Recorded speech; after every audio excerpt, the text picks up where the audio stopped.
Hi, uh, we are talking about now VLOOKUP formula. So VLOOKUP के मैं इसमें सारे फंक्शन क्लियर करूँगा कि मोस्ट प्रॉब्ली जितने भी एज पॉसिबल हैं, तो विद एग्जांपल के साथ। तो जैसे VLOOKUP काफ़ी मतलब सभी को आता ही होगा, लेकिन मैं फिर भी इसको थोड़ा इलेबोरेट करने की कोशिश करूँगा। ठीक है। तो VLOOKUP का मतलब होता है कि जो भी आपको रिक्वायर्ड डाटा है, जो भी आपको कुछ डाटा की रिक्वायरमेंट है, उस रिक्वायर्ड डाटा के सिमिलर आपको बल्क में से कुछ ढूंढना है। जैसे मेरे पास एक एग्जांपल है, जैसे मेरे पास रिक्वायर्ड डाटा है, मुझे राम की सैलरी फाइंड आउट करनी है। ये तो जस्ट एक छोटी सी एग्जांपल है। अगर आपके पास बल्क डाटा होगा तो आप कैसे फाइंड आउट करोगे? या तो कंट्रोल एफ करोगे, कंट्रोल एफ करके फाइंड आउट करोगे, या उस पर फिल्टर लगा के आप फाइंड आउट करोगे। तो ये बहुत ही लेंथी प्रोसेस हो जाएगा। इसलिए वीलुकअप का फॉर्मूला इसी वजह से बना था कि आपका टाइम सेव हो सके फॉर कि किसी भी चीज़ को ढूंढने के लिए बल्क में से। ठीक है। तो नॉर्मल वीलुकअप का मतलब, अगर हम वीलुकअप का फॉर्मूला लगाते हैं यहाँ पे, तो उस पे पहले आता है लुकअप वैल्यू, कि जो वैल्यू आपने फाइंड आउट करनी है।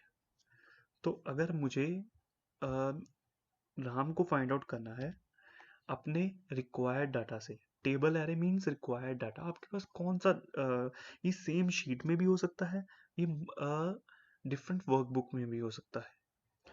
ठीक है। तो मोस्ट प्रोबली कई लोग इस टेबल को सिलेक्ट करते हैं। तो ये क्या दिक्कत होती है कि इसके साथ हमें डॉलर का साइन लगाना होता है, बिकॉज ऑफ कि टेबल को फिक्स करने के लिए। तो अगर आप डॉलर का साइन नहीं लगाना चाहते तो आपको ये पूरा कॉलम ही सिलेक्ट कर लेना चाहिए। तो यस, तो इसलिए टेबल एरे आपका रिक्वायर्ड, जहाँ पे आपका रिक्वायर्ड डाटा पड़ा है वहां से आपको ढूंढना है। टेबल एरे का मतलब, टेबल एरे में क्या होएगा कि जो आपने वैल्यू आपने ढूंढनी है वो फर्स्ट पे, उसकी उस कॉलम की स्टार्टिंग फर्स्ट से होगी। सपोज मुझे राम चाहिए, तो मेरा फर्स्ट कॉलम होएगा नेम। ठीक है। और ये खत्म कहाँ पर होएगा? उन सैलरी, मुझे ये सैलरी पे खत्म होगा, मुझे जैन की सैलरी चाहिए उसकी, तो ये ई पे कॉलम खत्म होएगा। ठीक है। ये आगे भी खत्म कर सकते हो। ये मतलब हमारी स्टार्टिंग वहां से होनी चाहिए जहां हमने डाटा फाइंड आउट करना है। ये अगर हमने राम ढूंढना है तो हमारी स्टार्टिंग डिपार्टमेंट से नहीं होनी चाहिए। ठीक है। तो बीई का टेबल एरे का मतलब हो गया। और उसके बाद आता है कॉलम इंडेक्स, मतलब कि वो रिक्वायर्ड डाटा जो आपने सिलेक्शन करी है वो किस कॉलम में है। तो वो जैसे ये फोर्थ कॉलम में है, बी से लेके सी तक, सॉरी बी से लेके ई तक आपका 4 कॉलम बनते हैं, तो वो 4 करेंगे। और हमें ट्रू वैल्यू चाहिए उसकी, सॉरी एग्जैक्ट मैच चाहिए, आई मीन। ठीक है। एग्जैक्ट मैच के लिए हम जीरो जीरो लगाएंगे। तो हमें हमेशा ही एग्जैक्ट मैच ही चाहिए होता है। अप्रोक्सीमेट मैच बहुत कम में यूज होता है। आप यहाँ पे जीरो लिख दो चाहे फॉल्स लिख दो, इज सेम थिंग। तो आपको ये ट्रू मतलब ये आपको वैल्यू शो कर देगा राम की, मतलब राम की सैलरी इतनी थी। तो ये तो जस्ट एक छोटी एग्जांपल थी। अगर आप इसी बल्क डाटा में से ढूंढोगे तो आपको ये थोड़ा सा इजी हो जाएगा। ठीक है। अब VLOOKUP with N A, VLOOKUP with N A का मतलब होता है कि कई बार हम वीलुकअप ड्रैग करते हैं, तो उसमें कुछ चीजें हमारे रिक्वायर्ड डाटा में नहीं होती। सपोज करो यहाँ पे नाम लिख दिया सुनीता, सपोज, तो ये एरर दे देगा। बिकॉज ऑफ क्यों? क्योंकि हमने वो ये फॉर्मूला पुराने वाला ही है, वीलू का फॉर्मूला लगाया हुआ है। ये सुनीता इस डाटे में नहीं है, ये इस कॉलम के डाटे में नहीं है सुनीता का नाम।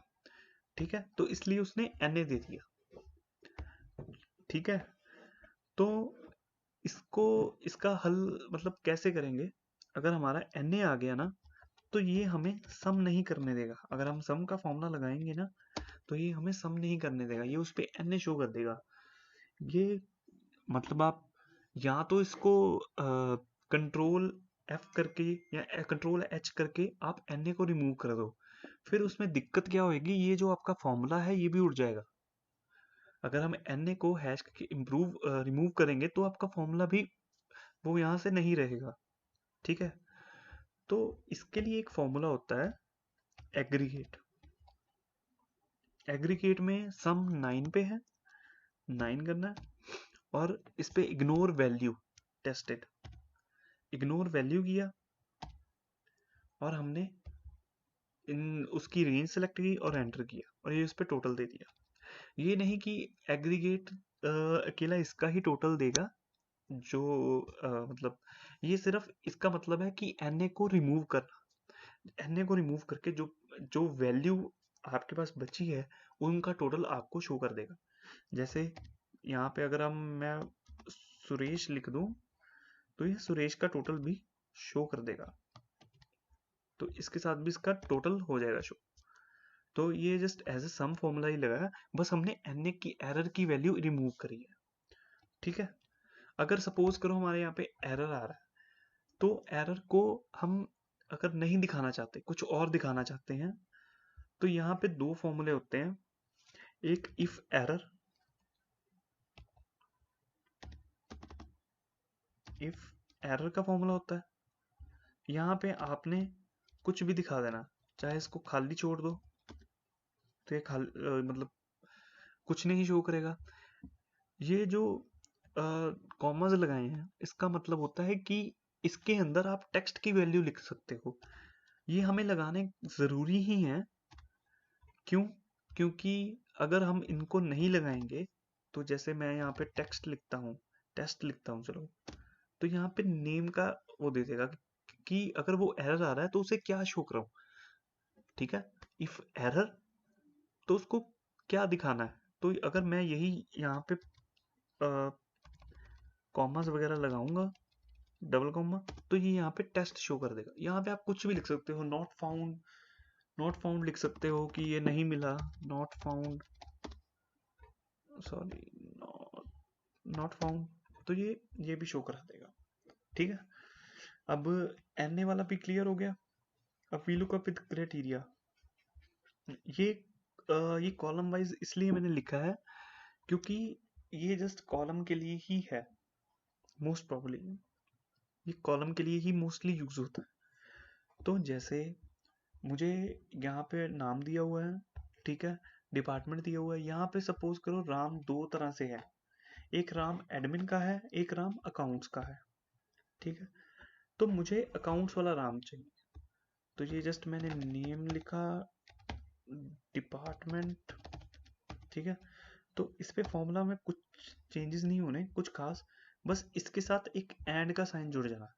हमने यहाँ पे मैं दोबारा करके बताता हूँ, हमने यहाँ पे एक रो इंसर्ट कर ली, उसको कोई भी नाम दे दो, चाहे वी लुक क्राइटेरिया नाम दे दो,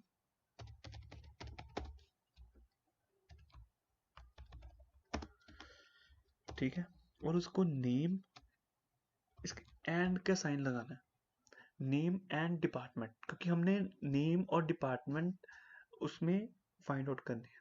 जैसे राम हमें अकाउंट्स वाला चाहिए, सपोज हम फादर्स नेम के साथ भी कर सकते हैं ना, क्योंकि अगर इनमें डिफ्रेंशिएट फादर में भी होगा ना, या उसकी डेट ऑफ बर्थ में होगा, आप ऐसे 3 फॉर्मूलेस भी लगा सकते हो, ये HR में बहुत यूजफुल होता है। तो सी जस्ट मैंने उसको डिपार्टमेंट से कंपेयर किया।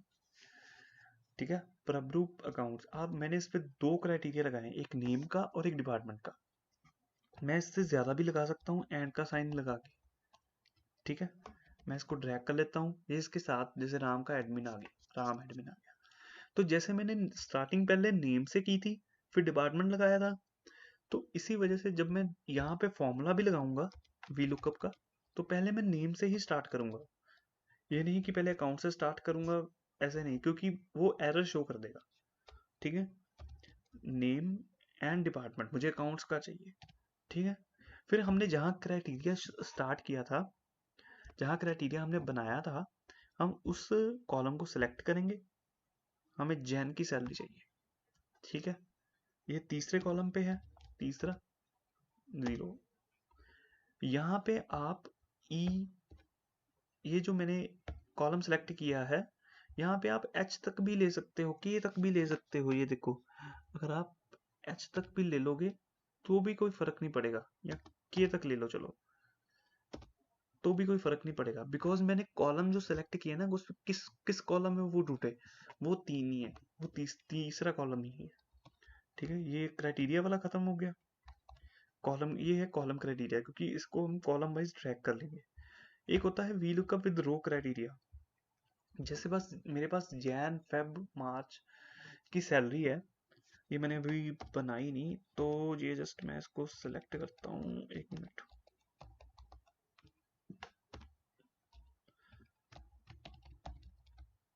तो ये मैंने यहाँ सेलेक्ट किया, यहाँ पे एक, ये मैं जस्ट रैंडमली कोई एंट्री दे रहा हूँ। रैंडमली, अगर ये रैंड बिटवीन का मतलब होता है कि अगर आपने रैंडमली कुछ शो करवाना है, रैंडमली आपने कुछ अमाउंट दिखानी है, तो ये इस फॉर्मूले का यूज़ कर सकते हो। जैसे मुझे 10,000 सैलरी चाहिए, 10,000 बॉटम से लेके 35,000 तक, 35,000 तक की सैलरी होनी चाहिए। सॉरी, ये देखो, इसमें मैंने अगर सबको सेलेक्ट करके एंटर किया तो एक पे लग गया। अगर मैं यही रैंड बिटवीन को 10,000 सैलरी 35,000 करूंगा, तो इस पे एक चीज करनी है, कंट्रोल प्लस एंटर, तो ये सभी पे लग जाएगा जहां पे आपने सिलेक्शन करी है। ठीक है, इस फॉर्मूले को जरूर कंट्रोल वैल्यू में कन्वर्ट कर देना, बिकॉज अगर आप कहीं पे भी कुछ वर्किंग करोगे तो इसमें चेंजेस आ जाएंगे। ठीक है, तो इसको कंट्रोल सी किया, कंट्रोल ऑल्ट वी करके शॉर्टकट में वैल्यू कर देना, ताकि इसमें से फॉर्मूला उड़ जाए। ठीक है, अब मुझे करना है वी लुकअप। वी लुकअप मुझे राम चाहिए। ठीक है,